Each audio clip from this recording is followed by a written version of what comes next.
How to send silent messages on Instagram app.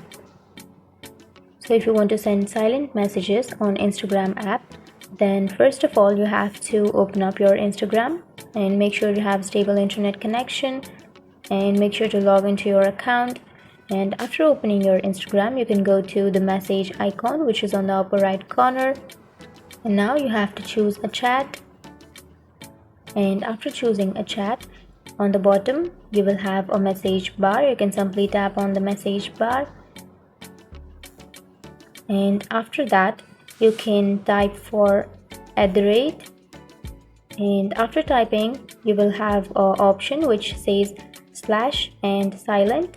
You can simply tap on that, and after that here you will have silent on your message bar. And now you can type on your message, and after writing your message you can simply tap on send, which is on the right side.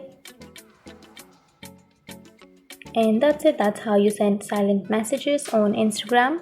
And if you have any questions, feel free to comment below. Thanks for watching.